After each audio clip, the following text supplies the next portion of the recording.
In today's video, I'm going to teach you how to add a filter in Wrike.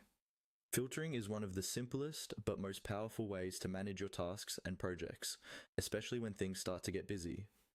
Instead of scrolling through a long list of items, you can narrow everything down to exactly what you need to see. In this walkthrough, I'll guide you step by step through how to access the filter options and create a filter you can use right away. First, open Wrike and go to the workspace area where your tasks or projects are listed.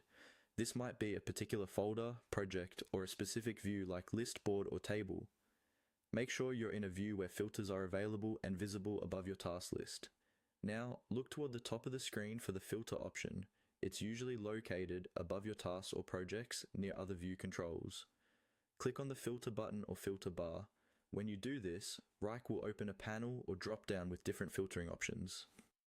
Here, you can start creating your filter. Think about what you want to focus on.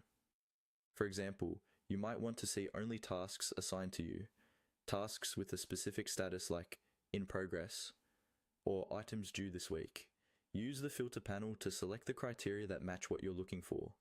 You can combine several conditions such as assignee, status, due date, tags, or custom fields, depending on how your workspace is set up.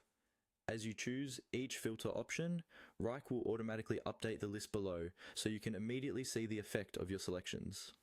Take a moment to adjust the filter until the task list looks exactly how you want it. If you don't get the result you expected, simply remove or change one of the conditions until it fits your needs.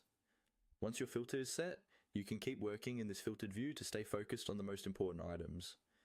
If you need to go back to seeing everything, open the filter panel again and clear your selections. That's all there is to it. Click on the filter above your task list and create a filter that matches what you want to see. With this simple habit, you'll save time, reduce clutter, and keep your work in Wrike much more organized.